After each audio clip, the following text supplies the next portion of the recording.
가느니 고개, 경남 통영시 산양면 세포마을의 전설. 어느 날 해가 뉘엿뉘엿 지는 고갯길을 한 사나이가 넘어가고 있었다. 밤중에 이 고개를 넘어가면 유령이 나와서 가느니 날 좀 보소 하고 부르는데, 그때 돌아보면 죽게 된다는 소문이 난 고개였다. 고개마루에 다다르자 바람에 흔들리는 무성한 대나무 숲이 보였다. 어느덧 해도 지고 사위엔 짙은 어둠이 깔렸다. 으스스한 한기를 느끼며 사나이가 막 그곳을 지나려는 순간 바람결을 타고 여인의 음성이 들려왔다. 가느니 날 좀 보시오. 사나이는 그 자리에 얼어붙었다.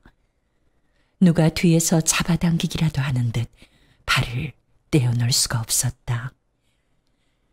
가느니 날 좀 보시오. 사나이는 더 이상 유혹을 견디지 못하고 뒤를 돌아보았다. 스산한 바람소리와 함께 대밭 속에서 소복한 여인이 나타났다.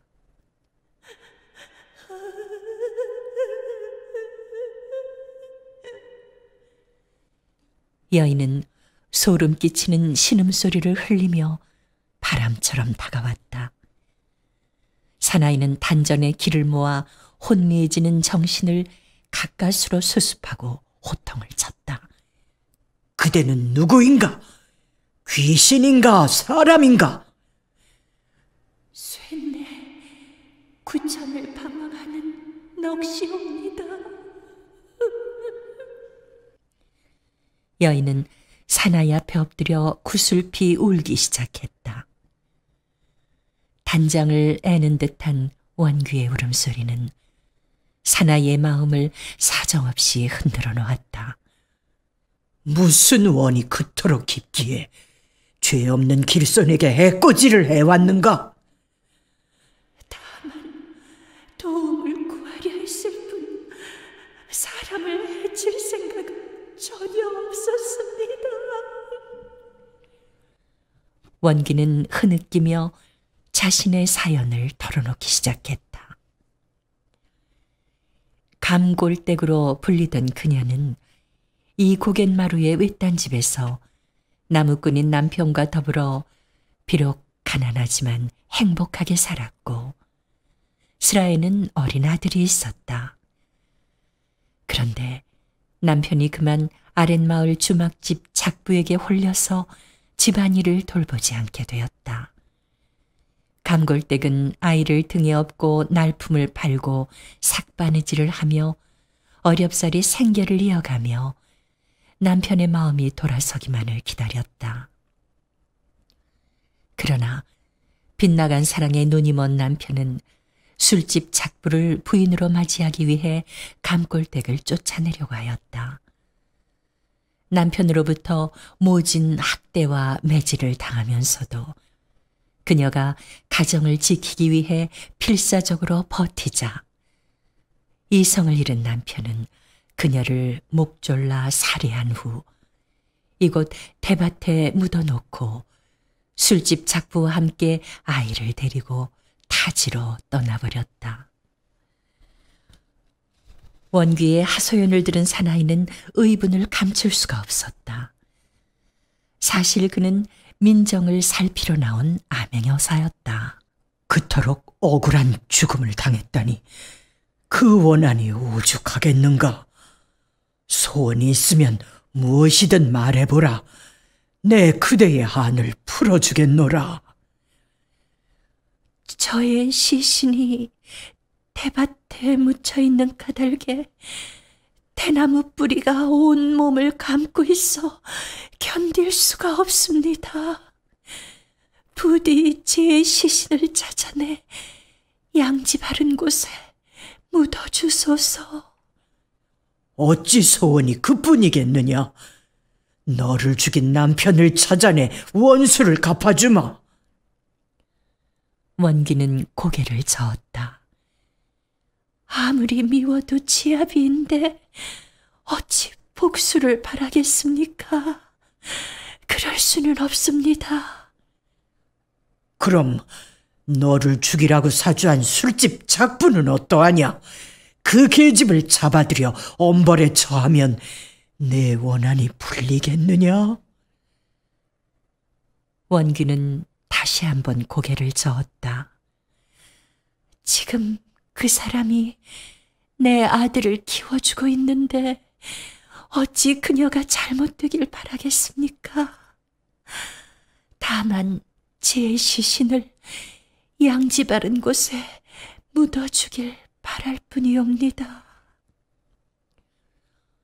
원규의 말에 어사는 할 말을 잃었다. 그녀의 아름다운 마음에 크게 감동한 어사는 다음 날 대밭 속에 묻혀있는 원규의 시신을 거두어 양지 바른 곳에 고이 묻어주고 떠났다. 이후에 사람들은 이 고개를 지날 때마다 가느니 잘 가시오라는 주문과 함께 돌 하나를 던졌는데 그로부터 이 고개를 가느니 고개라고 부르게 됐다고 한다. 각시섬, 전남 영광군 나골면 각시섬의 전설. 백학산 밑에 자리 잡은 갯마을에 시집 온 지 3년, 아직도 새각시라 불리는 순녀는 병든 남편을 돌보며 낮에는 바닷가에 나가 조개를 캐고 밤이면 삭바느질을 하며 힘들게 생계를 꾸려가고 있었다. 결혼한 지 1년도 채 안 돼 원인을 알 수 없는 괴질로 쓰러진 남편을 고치기 위해 순녀는 갖은 노력을 기울였으나 호전될 기미를 보이지 않고 병세는 나날이 깊어지고 있었다. 세기야, 저기 멀리 보이는 저 섬엔 신기한 약초가 자라고 있는데 그걸 손에 넣을 수만 있다면 못 고치는 병이 없다는구나. 시름에 잠겨있던 순녀는 쇠돌 할미의 말에 눈이 번쩍 띄었다. 그럼 우리 서방님 병도 고칠 수 있겠네요? 그렇긴 하다만 아유, 저곳에 갈 생각일랑 아예 하지도 말어. 저기 들어갔다 살아 돌아온 사람이 없으니까. 그래서 섬 이름도 불귀도인 게야. 불귀도? 암만 예전에 우리 시중조부도 이 약초캐로 저 섬에 들어갔다가 그만 불귀에 객이 되고 말았다고 하더만. 할머니, 그 약초가 어떻게 생겼대요? 순녀가 하도 졸라대자 노파는 마지못한 듯 입을 열었다. 우리 시어른이 그러는데 그게 꼭 도라지꽃처럼 생겼다는구먼. 그걸 구할 수만 있다면. 순녀는 파도 넘어 아스라이 보이는 불귀도를 바라보며 입술을 깨물었다. 여보, 미안하오. 호롱불 심지를 돋우며 바느질에 열중하고 있는 순녀의 귀에 남편 김서방의 희미한 목소리가 들려왔다. 내 병수발하느라 그 곱던 당신 얼굴이 다 망가졌구려. 전 괜찮아요. 당신이나 어서 나으세요. 아내의 말에 김서방은 힘없이 고개를 저었다. 나는 틀렸으니 더 이상 날 위해 고생하지 말고 이제부턴 당신 살아갈 궁리를 해요. 그런 섭섭한 말은 하지도 말아요. 당신 없이 내가 어떻게 살아간단 말이에요. 저승사자는 뭘 하노? 나 같은 사람 어서 안 잡아가고. 살의지가 완전히 꺾인 채 죽음을 기다리고 있는 남편의 모습을 보며 순녀는 불귀도의 약초를 떠올렸다. 남편을 소생시키기 위해선 결단이 필요했다.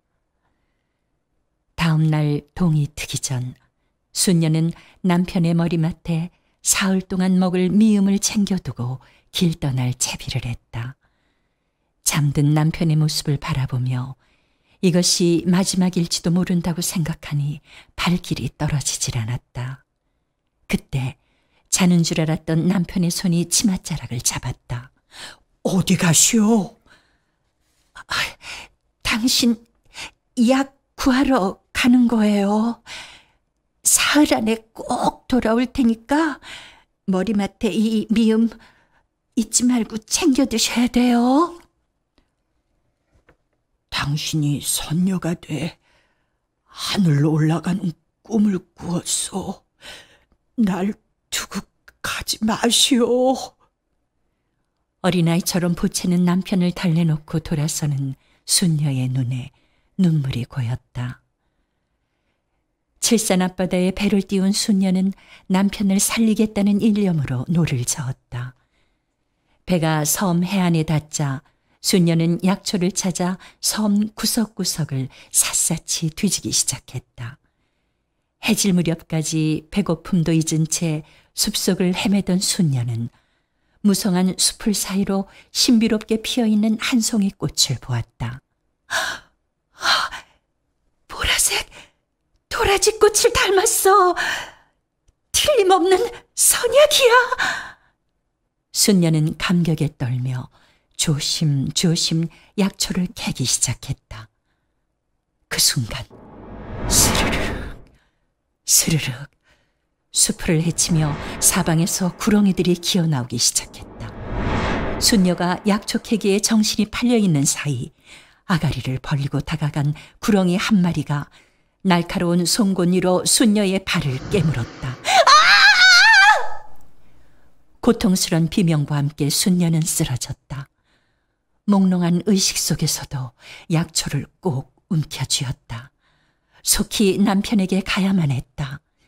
이를 악물고 정신을 수습한 순녀는 발을 옮기려 했지만 움직일 수가 없었다. 순녀는 경악했다. 그녀의 발은 이미 뱀의 꼬리로 변하기 시작했고 온몸에 비늘이 돋아나고 있었다. 이럴 수가!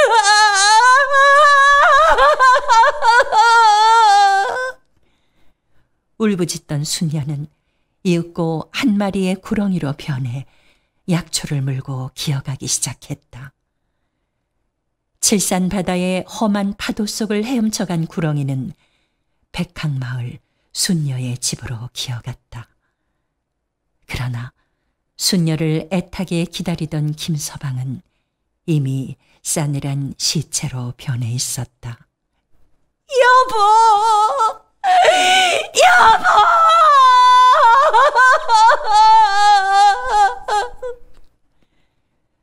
구렁이는 몸부림치며 울었다.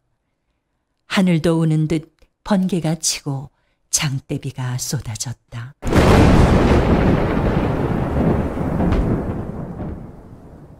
구렁이는 약초를 남편의 시체 곁에 놓아두고 바다를 건너 불귀도로 돌아갔다. 마을 사람들은 김서방의 시신을 불귀도가 보이는 바닷가 언덕에 고이 묻어주었다. 이 일이 있은 후부터 큰 비가 내리면 구렁이 우는 소리가 들리고 안개 속에 떠있는 섬의 모양이 족두리를 쓴 각시의 모습으로 변했다고 한다. 남매 바위, 경남 통영시 한산면 소매물도의 전설. 영남의 명문가인 마진사 댁에 쌍둥이 남매가 태어났다. 가문의 대를 이을 5대 독자를 얻은 마진사의 기쁨은 이루 말할 수 없었지만 쌍둥이 여자아이가 문제였다. 쌍둥이를 키우면 집안에 애군이 따르고 둘 다 비명에 죽을 것이라는 무녀의 예언이 있었기 때문이다. 5대 독자를 지키기 위해선 딸을 포기할 수밖에 없다고 마음을 굳힌 마진사는 신복 억수를 은밀히 불러 딸아이를 바닷물에 던져 죽이라는 분부를 내렸다. 강보에 쌓인 아이를 안고 바닷가에 간 억수는 차마 어린 것을 죽일 수 없어 대바구니에 담아 파도에 띄워 보냈다. 어차피 죽을 테지만 조금이라도 죄책감을 피하고 싶었기 때문이었다. 세월이 흘러 마진사의 외아들 용이는 씩씩한 청년이 되었다. 딸 가진 부모들은 저마다 사육감으로 용이를 탐내었고 그를 흠모하며 가슴앓이를 하는 처녀들이 한둘이 아니었지만 용이는 거들떠보지도 않고 오직 자기만의 세계에 빠져 살았다. 오늘도 용이는 바닷가에 나가 멀리 파도 너머로 아스라이 보이는 매물도를 바라보았다. 그것은 귀신이 산다 하여 누구도 접근하기를 꺼려하는 금단의 섬이었지만 용이는 유년 시절부터 왠지 그곳이 좋았다. 용이는 석양에 반사되어 황금빛으로 물든 파도를 보며 한 소녀의 영상을 떠올리고 있었다. 밤마다 꿈속에서 만나는 소녀였다. 어릴 때부터 용이의 신변에 무슨 일이 생기면 꼭 그녀가 꿈에 나타났다. 꿈속에 소녀가 울고 있으면 슬픈 일이 생겼고 그녀가 앓고 있으면 용이도 몸이 아팠다. 용이에게 그녀는 구원의 천사요 이상의 여인이었다. 오늘따라 멀리 석양빛에 붉게 물든 매물도가 마치 그를 애타게 부르는 소녀의 모습 같아 용이는 가슴이 저려왔다. 그날 밤 꿈에도 어김없이 소녀가 나타났다. 소녀는 바위 벼랑 위에 서서 서러움이 가득한 얼굴로 파도가 일렁이는 바다를 바라보고 있었다. 그 모습에서 말할 수 없는 아픔이 전해왔다. 그녀가 결심을 굳힌 듯 바다에 몸을 던지려는 순간 안 돼! 소리를 지르며 용이가 깨어났다. 그 길로 용이는 정신없이 바닷가로 뛰어갔다. 거친 풍랑이 일고 있었지만 용이는 쪽배를 풀어 바다에 띄웠다. 그리고 필사적으로 노를 저어 매물도를 향해 나아갔다. 안개 속에 유령처럼 떠있는 매물도의 모습이 가까워지고 있었다. 안개가 서서히 걷히고 섬의 모습이 뚜렷해지자 용이의 시야에 바닷가 벼랑 위에 서 있는 소녀의 모습이 비춰졌다. 꿈이 아니었어. 그녀는 꿈이 아닌 실체였어. 용이는 감격에 떨며 노를 저었다. 순간 거대한 파도가 밀려오면서 용이가 탄 배를 강타하자 쪽배는 암초에 부딪혀 산산조각이 나고 용이는 파도 속에서 그만 정신을 잃고 말았다. 의식이 돌아왔을 때 용이는 자신을 내려다보고 있는 소녀의 눈동자와 마주쳤다. 꿈속에서 만나던 그 소녀였다. 몸을 일으키려 안간힘을 썼지만 몸이 말을 듣지 않았다. 내가 꿈을 꾸고 있는 거요? 소녀는 가만히 고개를 저었다. 너 물에 빠졌어.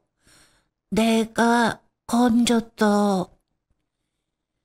어휘력이 부족한 듯 손짓 발짓을 해가며 더듬더듬 말을 이어가는 소녀의 말을 듣고 용이는 비로소 그녀가 파도 속에서 자신을 구해내었음을 알았다. 소녀의 이름은 별이었다.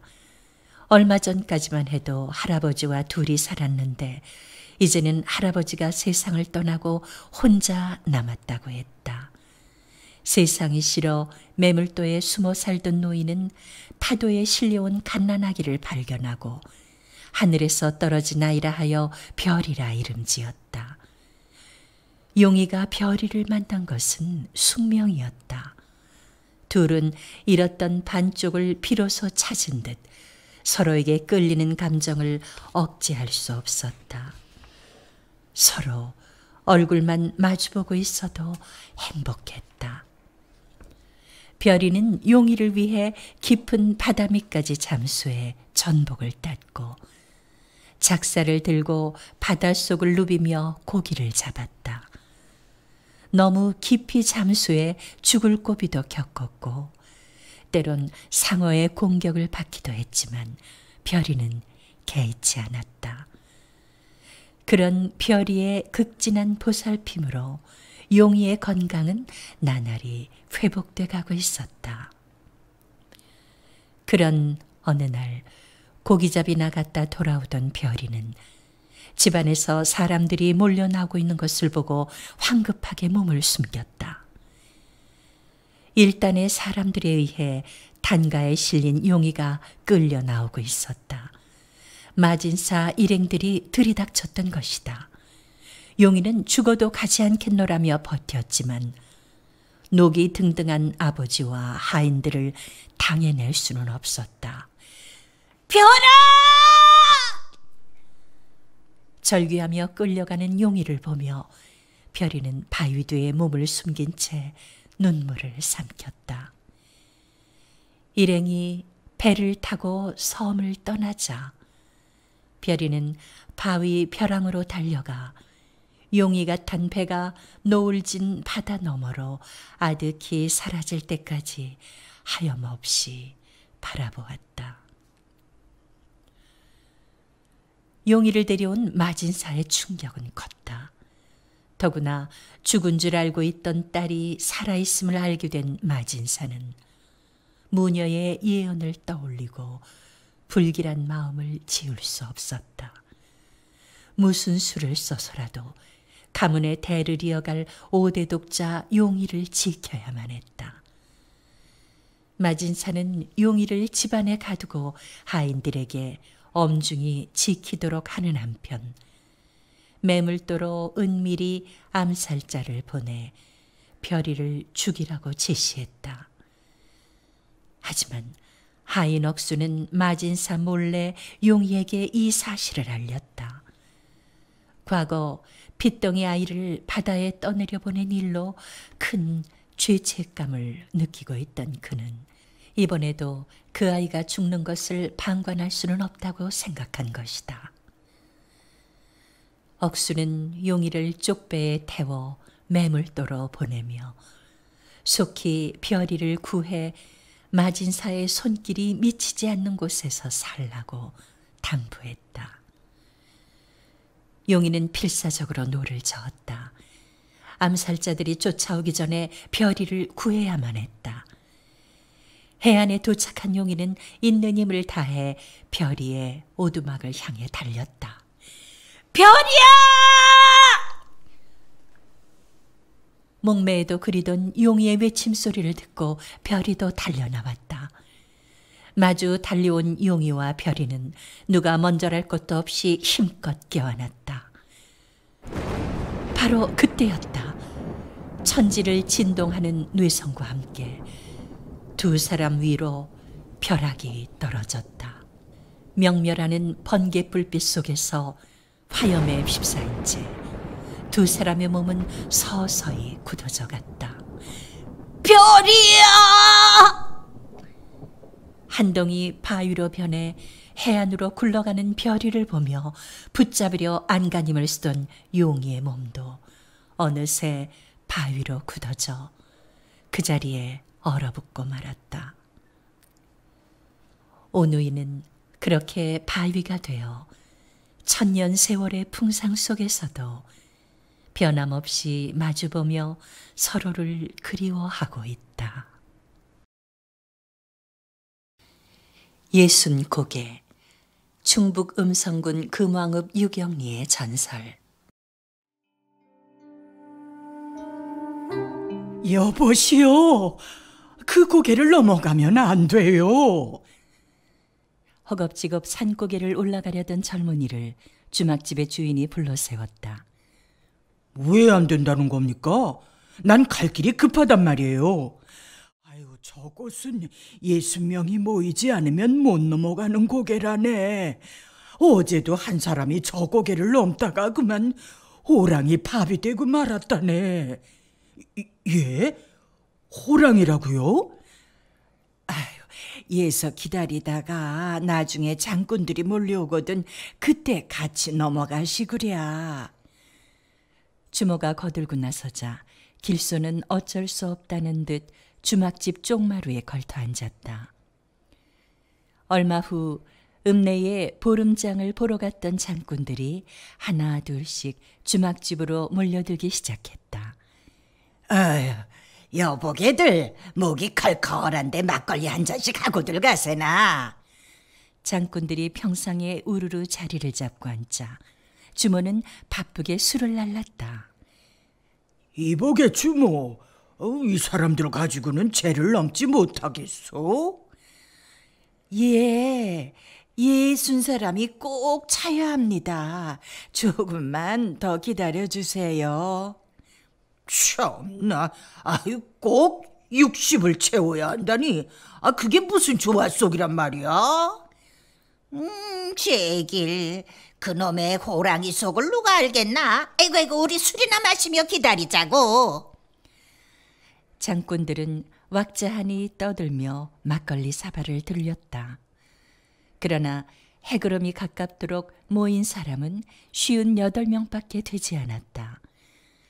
젊은이는 더 이상 참을 수 없다는 듯 자리를 털고 일어섰다. 아버님이 위독하시다는 전가를 받았습니다. 이 고개를 넘다 설사 죽는 한이 있더라도 내가 임종을 지켜드려야만 합니다. 울먹이는 길손의 말을 듣고 장군들도 동요하기 시작했다. 여보게들, 우리도 가세나. 58이나 되는데 그놈의 호랑이가 뭘 어쩌겠나? 암만 이 몽둥이로 한번 때려 잡아보자고. 장군들이 우르르 일어서자 주모는 급히 남편을 불렀다. 여보, 저러다 큰일 나겠어요. 저기 우리 둘을 합치면 딱 60명이니 우리가 같이 가줍시다. 아유, 당신은 홀몸도 아니면서 임신까지 하고 어쩌려고 그래? 난 괜찮으니까 우선 사람 몫부터 구해야죠. 주모의 채근에 남편은 어쩔 수 없다는 듯 장군들 앞에 나섰다. 자, 우리가 앞장을 설 테니까 모두들 내 뒤를 따라오시오. 산마루엔 이미 땅거미가 내리고 있었다. 무거운 등짐을 지고 차령 산맥의 험한 줄기를 따라 올라가는 장군들의 발길은 더디기만 했다. 일행이 고갯마루에 올라서자 내리막길로 이어지는 외길 한가운데 호랑이 한 마리가 떡 버티고 앉아 있었다. 모두들 겁에 질려 떨고 있는 가운데 주막집 주인이 횃불을 들고 앞으로 나섰다. 물러가거라. 60명이 다 찼는데 왜 앞길을 막고 있느냐? 호랑이는 으르렁거리며 노력을 움직일 생각을 안 했다.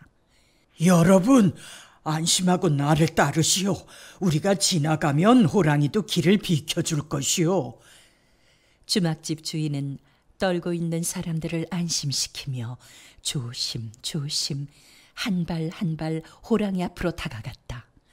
호랑이는 펄쩍 뛰어오르며 순식간에 주막집 주인을 덮쳤다.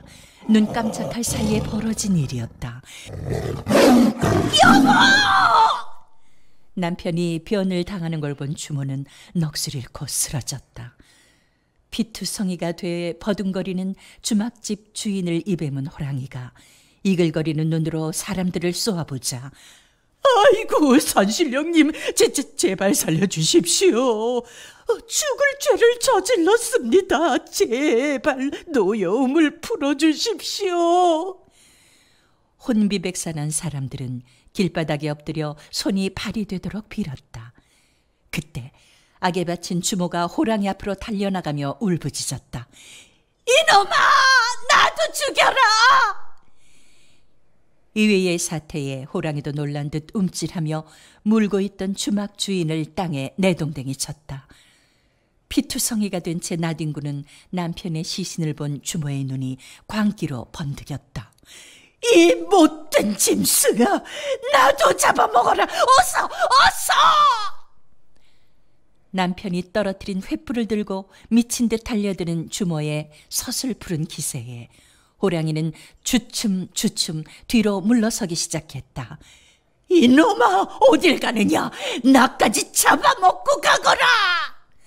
주모가 병력같이 소리치자 호랑이는 흠칫 놀라며 뒷걸음을 치다 그만 헛디디고 말았다. 그리고는 절벽 밑으로 굴러떨어졌다. 골짜기를 뒤흔드는 포효 소리를 남기고 호랑이는 가득한 계곡 아래로 사라져버렸다. 그와 함께 탈진한 듯 풀썩 쓰러진 주모는 다시 일어날 줄을 몰랐다. 사람들이 달려가 보니 이미 숨이 멎은 상태였다. 장군들은 주모와 그 남편의 시신을 소중히 거두어 주막이 있던 곳에 안장하고 의로운 부부의 넋을 위로했다. 주모가 임신 중이었기 때문에 일행은 61명이 되었던 것이다. 그래서 결국 그런 변을 당하고 만 것이었다. 그 후 사람들은 이 고개를 예순고개라 불렀고 주막이 있던 마을을 예순터라고 불렀다고 한다. 구미호의 한, 경남 창원시 진북면 대평리의 전설. 험산 계곡에 눈보라가 휘몰아치고 있었다. 칠복은 앞이 보이지 않을 정도로 쏟아지는 눈발 속에서 한시경이 넘도록 숲속을 헤매이고 있었다. 날은 저물어 가는데 길은 보이지 않고 우리 엄니 눈 빠지게 기다리실 텐데 어쩐디야. 수심어린 얼굴로 무거운 발길을 옮기던 칠복은 눈보라 사이로 희미하게 보이는 산막을 발견했다. 칠복이가 산막 안으로 들어서자 화토불을 쬐고 있던 두 남정네가 험악한 눈으로 돌아보았다. 이 여우꼴에 무슨 일로 왔느냐? 약초를 캐려고. 약초라고? 이것 말이냐? 한 사나이가 산삼을 들어보이며 너털 웃음을 터뜨렸다.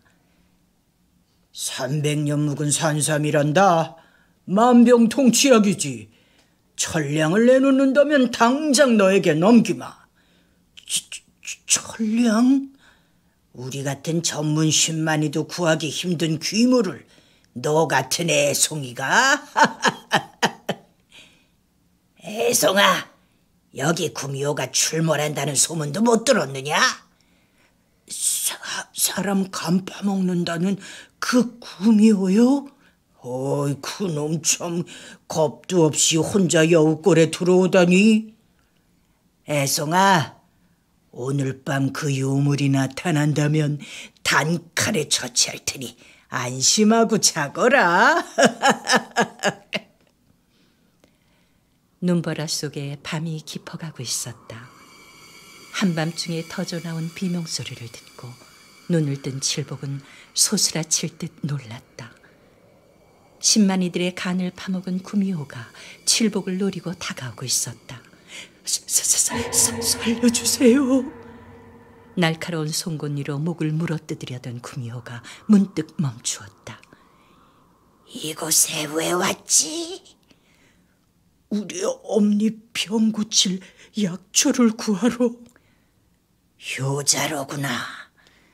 너 여기서 날 보았다는 걸 한평생 아무한테도 말하지 않겠다고 약조할 수 있겠느냐? 맹세할게요. 좋다. 그 말을 믿고 살려주마. 잊지 마라. 맹세를 어길 땐 네 놈을 갈갈이 찢어 죽일 테니. 말을 마친 구미호는 칠복에게 10만이의 산삼을 던져주고는 바람처럼 사라졌다. 그날 이후 노모의 병화는 말끔히 나았지만 칠복은 얼이 빠져나간 듯 입을 굳게 닫고 살았다. 그러던 어느 날 해걸음에 칠복의 집 사리문 앞에 웬 처녀가 서 있었다. 노모가 다가가 사연을 알아보았더니 돌림병으로 부모를 잃고 의지할 곳이 없는 딱한 처지였다. 노모는 처녀를 딸처럼 거둬들여 외아들 칠복과 짝을 맺어주었다. 이쁜 처녀가 제 발로 찾아와 칠복의 각시가 됐다는 소문은 온 동네를 들썩이게 했고 동네 우물가에서 각시를 직접 눈으로 확인한 동네 총각들은 죄다 넋을 잃었다. 오메, 어쩜 저렇게 이쁠 수가. 하늘에서 내려온 선녀 같구만. 저렇게 이쁜 처자가 칠띠기 같은 녀석의 각시가 되다니 알다가도 모를 일이요. 잘생긴 여자들은 꼭 인물값을 한다던데 동티나지 않을까 모르겠네. 부러움과 시샘의 말들이 오가는 가운데 의심의 눈초리로 각시를 응시하는 시선이 있었다. 동네 불량배 점백이었다. 분명 뭔가 있어. 내 처녀의 정체를 꼭 밝혀내고 말 거야. 부친의 제삿날이 다가오자 각시는 칠복에게 옥구슬 하나를 주며 장에 가서 제수거리를 마련하도록 했다. 옥구슬로 많은 돈이 생기자 칠복은 점배기의 꿰매 빠져 투전판을 들락거리게 되었다. 노름으로 돈을 죄다 잃은 칠복은 각시에게 또 구슬을 달라고 떼를 썼다. 각시가 더 이상 내놓을 구슬이 없다고 하자 노름에 미친 칠복은 사정없이 각시를 때리며 패악을 부렸다. 이놈아, 죄 없는 새끼 패지 말고 차라리 이 애미를 쳐라. 노모가 울며 매달리자 칠복은 구슬을 내놓지 않으면 집구석에 들어오지도 않겠다며 휑하니 나가버렸다. 달도 구름 속에 모습을 감춘 캄캄한 밤. 어둠 속에서 누군가가 무덤을 파고 있었다. 각시였다. 전현이 무덤을 파헤친 범인이었구나. 숲을 속에 숨어서 각시의 행동을 지켜보고 있던 점백이는 회심의 미소를 지었다. 무덤 속에서 뼈만 앙상하게 남은 시신을 꺼낸 각시는 해골의 입에 물고 있는 구슬을 집어들었다. 그것은 저승길의 노잣돈으로 죽은 사람의 입에 물려주던 반함의 구슬이었다. 잠시 후 마을을 향해 부지런히 발길을 옮기고 있는 각시 앞에 점배기가 나타났다. 이 도둑년아, 망자의 구슬을 훔치다니 천벌이 무섭지도 않느냐? 한 번만 못 본 척 해주세요. 평생 은혜로 알겠으니 제발 한 번만. 너 같은 미인을 품어보는 게 내 평생의 소원이었다. 내 원을 풀어준다면 나도 네 청을 들어주마. 그럴 수는 없어요. 내가 관가에 고벌하면 목이 댕강 잘릴 거라는 걸 모르진 않겠지? 앙탈 부리지 말고 얌전히 내 청을 들어주는 게 좋을 텐데. 음흉한 미소를 흘리며 다가오는 전배기를 보는 각시의 눈에 핏발이 섰다. 일촉즉발의 순간 며느리의 밤나들이가 걱정돼 뒤를 밟았던 노모가 날카로운 낫으로 전배기의 등을 사정없이 내리찍었다. 으아! 느닷없는 일격을 맞고 비틀거리는 전배기의 등골 깊숙이 노모의 낯이 파고들었다. 우리 며느린 내가 지킬 거야! 노모는 죽으림을 다해 전백의 등을 찢고 또 찍었다.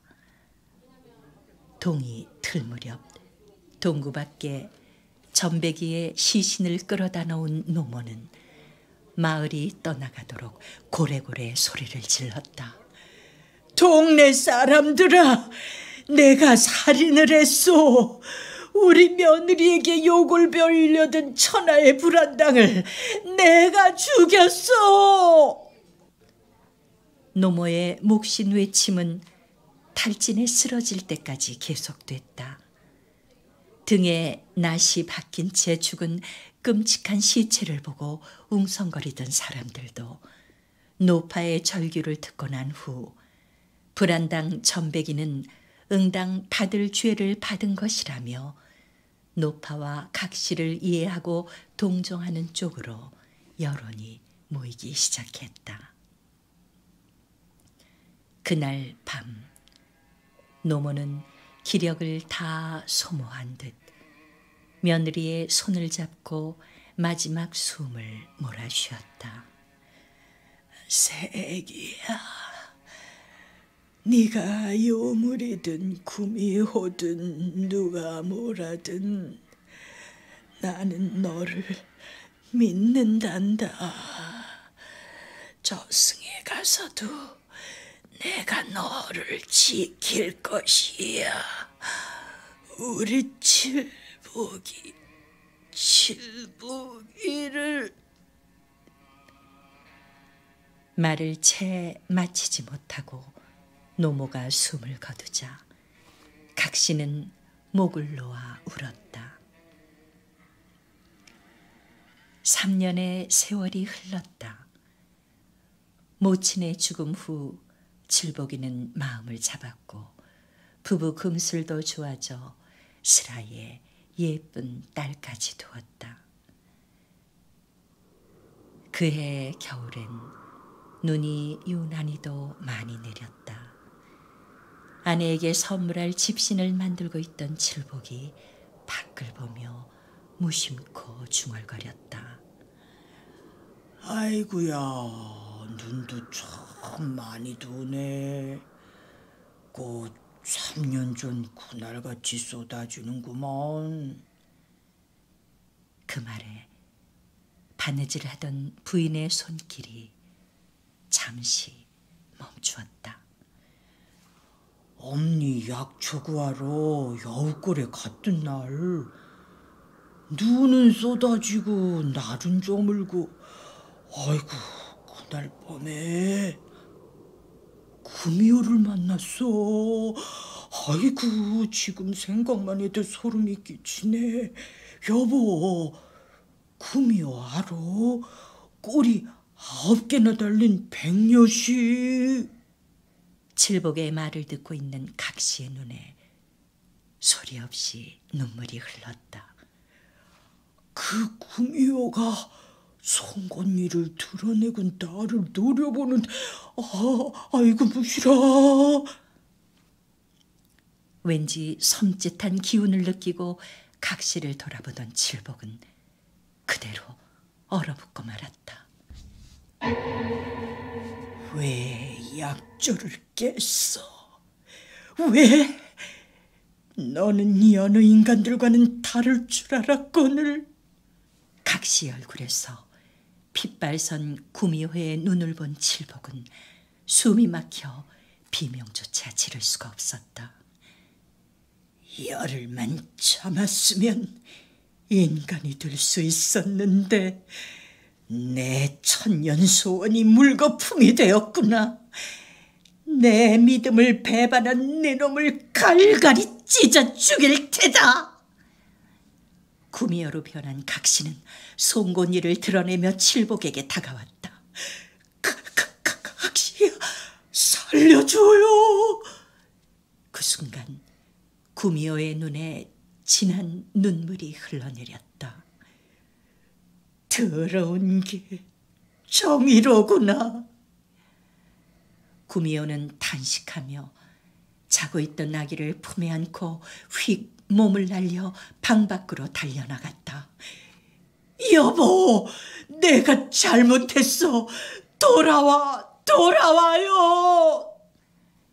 칠복이가 뛰쳐나가며 소리쳤지만 구미호는 피눈물을 흘리며 눈보라 속으로 사라져갔다.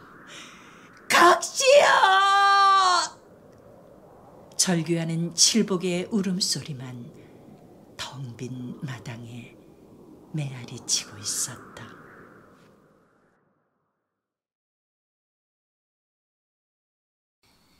안흥 찐빵과 도깨비 삼형제, 횡성군 안흥면의 전설. 어느 봄날 젊은 새댁이 하인과 함께 실미고개를 넘고 있었다. 새댁은 강림에서 실미로 시집온 지 3년 만에 친정나들이었다. 두 사람이 막 고개마루에 다다랐을 때 숲속에서 거대한 몸집의 도깨비 3마리가 불쑥 튀어나왔다. 에그머니라! 흉측한 도깨비들의 몰골을 보고 기겁을 하는 새댁을 향해 셋불 도깨비가 소리쳤다. 아이, 놈의 등에 지고 있는 것이 무엇이냐? 친정 아버님 회감년에 쓸 잔치 음식이에요.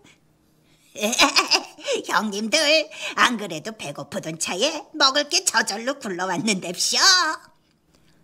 웹불 도깨비의 말에 두뿔 도깨비가 눈을 부라리며 소리쳤다. 냉큼 그거 내려놓고 가거라. 이걸 안 가져가면 잔치를 치를 수가. 뭐라? 목숨이 아깝지 않은가 보구나.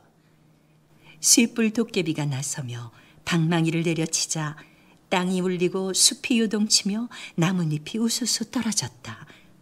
아이고, 아씨, 어서 갑시다. 하인은 부들부들 떨며 짐을 내려놓고 새파랗게 질린 새댁을 부축하고 오구마 나 살려라 하며 도망을 쳤다. 그날 이후 도깨비 삼형제는 실미고개에 눌러앉아 도깨비불을 일으켜 사람들의 넋을 빼놓는가 하면 길손들의 짐을 뒤져 먹을 것을 모조리 빼앗아 먹었다. 심지어 마을의 개나 돼지는 물론이고 밭갈이 하던 소까지 끌고 가 잡아먹었다. 이에 견디지 못한 주민들은 현청에 몰려가 고을 현감에게 진정을 하였다. 도깨비가 우리 소를 잡아먹었어. 도깨비가 우리 식구 먹을 양식을 죄다 뺏어갔어요. 우리 며느리는 도깨비한테 놀라 애가 떨어졌어. 오호, 대명천지의 도깨비라니.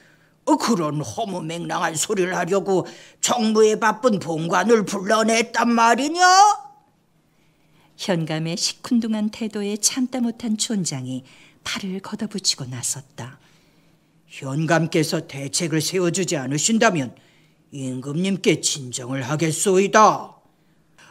알았소. 내 군사를 보내어 그 도깨비인지 헛개비인지 퇴치해 줄 터니 다들 그만 돌아들 가라.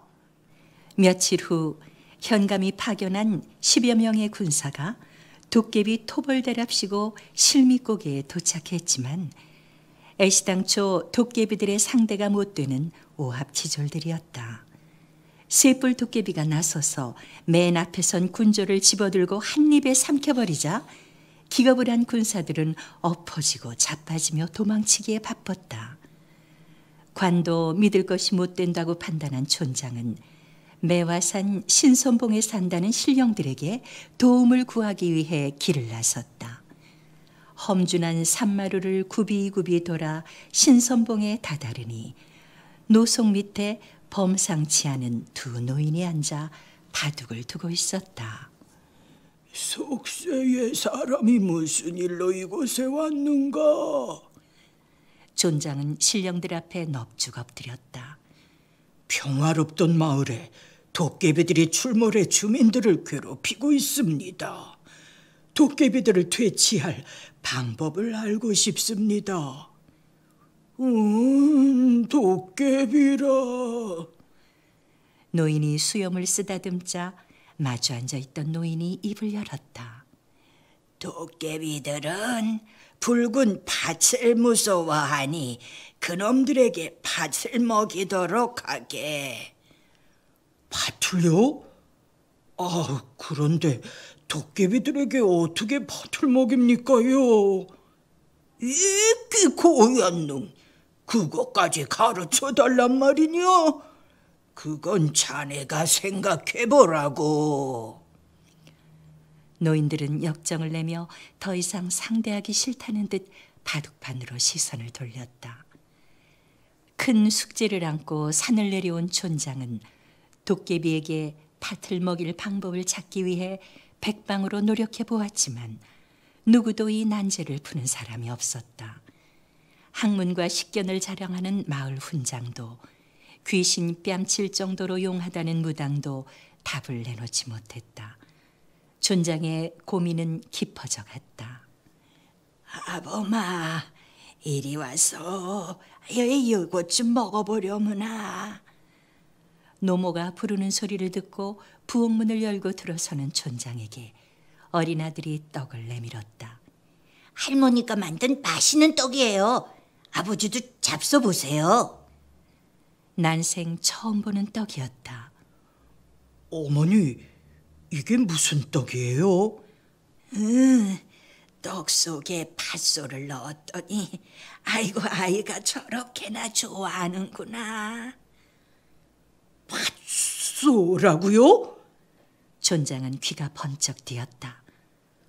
떡 속에 팥소를, 바로 그거야.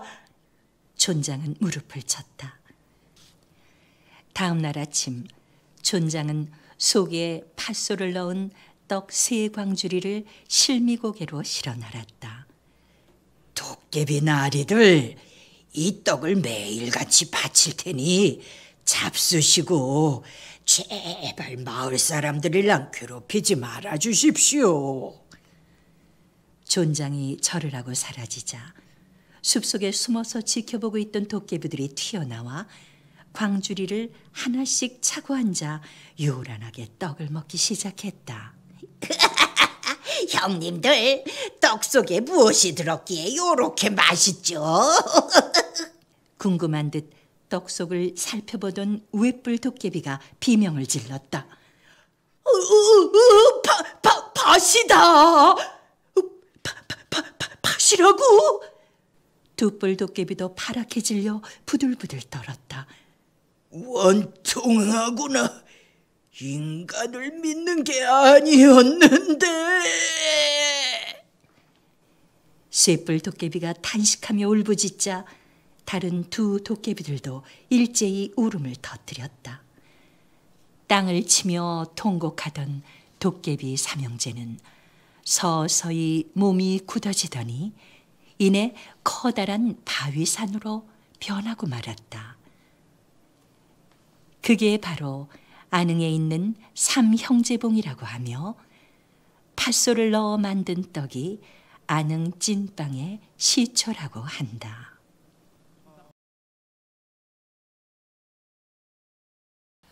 봉선화 이야기, 봉선화 꽃에 얽힌 전설.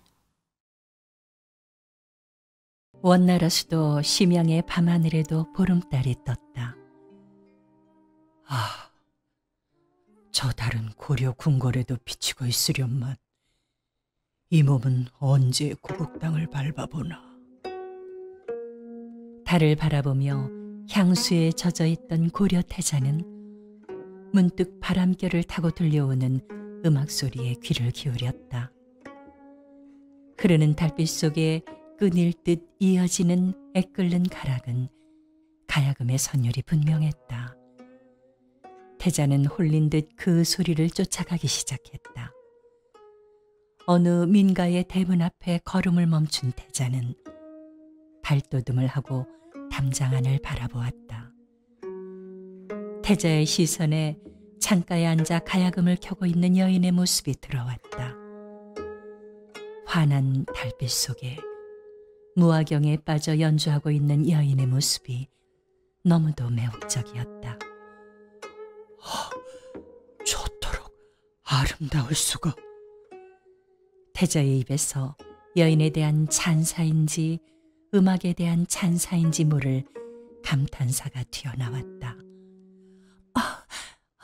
누이신지요?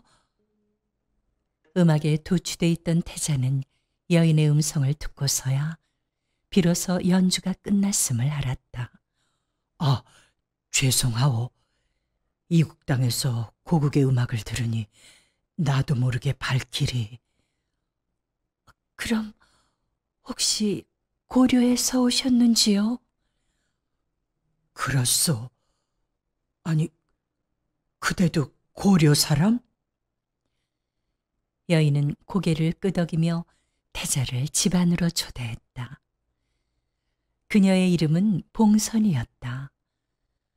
고려를 정복한 원나라는 많은 고려 여인을 공녀라는 이름 하에 원나라로 끌고 가서 하녀로 삼거나 노비로 부렸다. 봉선이 역시 공녀로 끌려왔으나 가야금 솜씨를 인정받아 기방에서 연주를 하는 악사가 되었다고 했다. 동병상련의 아픔을 간직한 두 사람은 급속히 가까워졌다. 태자는 매일 밤 봉선을 찾았고 봉선은 타국에 억류돼 있는 태자를 따뜻하게 품어주었다. 그렇게 두 사람의 사랑이 깊어가고 있을 무렵 태자의 신변에 큰 변화가 다가왔다. 원나라 황제는 태자를 원나라 공주와 결혼시켜 부마로 삼고 고려에 파견하기로 결정했다. 정략 결혼의 희생양이 된 태자에겐 고국으로 돌아간다는 기쁨보다 봉선과의 이별의 아픔이 더 컸다. 고국에 도착하는 대로 사람을 보내 그녀를 데려오겠다는 굳은 약속을 남긴 채 슬피 우는 봉선을 뒤로 하고 태자는 고국으로 떠나갔다. 환국한 태자는 아버지 충렬왕의 뒤를 이어 고려왕이 되었으니 그가 바로 충선왕이다.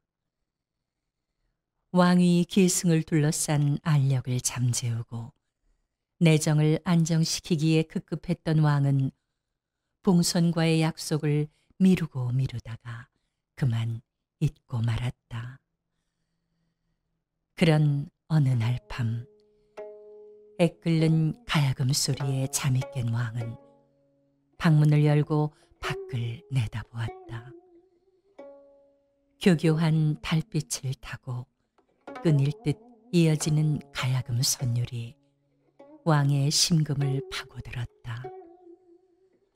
바로 봉선이 즐겨 타던 곡이었다. 봉선이. 그제야 충선왕은 죄책감으로 가슴이 아려왔다. 왕의 고통스러운 신음소리에 잠이 깬 왕비가 다가와 왜 그러세요? 저 가야금 소리를 들으니 옛 생각이 나는구려. 아니, 가야금 소리라뇨? 저 소리, 저 애끓는 가야금 소리가 들리지 않는단 말이오? 고개를 저으며 의아한 듯 바라보는 왕비의 모습을 보며 왕은 비로소 자신이 환청을 듣고 있음을 깨달았다. 몇 년 후 충선왕은 원나라 황제의 부름을 받고 심양으로 가게 되었다. 한시바삐 봉선을 만나 용서를 빌고 못다한 사랑에 한을 풀고 싶었던 왕은 심양에 도착한 즉시 신하를 보내 봉선을 찾아오도록 했다. 그러나 봉선의 행적은 묘연하기만 했다. 봉선이 거주하던 옛 처소에도 탄주하던 기방에도 그녀의 소식을 아는 사람이 없었다. 낭망한 왕은 신하들 모르게 숙소를 빠져나와 봉선이와 거닐던 심양의 거리를 거닐며 시름을 달래고 있었다. 나리, 혹시 고려 태자님이 아니신가요? 뜻밖의 말을 듣고 돌아보니 남노한 행색의 여인이 왕을 올려다보고 있었다. 그렇소만. 왜 이제야 오셨소? 불쌍한 우리 봉선이는 어찌하라고? 여인은 와락 왕의 옷자락을 붙잡고 울음을 터뜨렸다. 봉선이라고 했소? 왕은 정신이 번쩍 들었다. 이제야 그토록 찾던 봉선이의 소식을 듣게 된 것이었다. 여인은 기방의 하녀로서 같은 공녀 출신인 봉선이와 친동기간처럼 지냈다고 했다.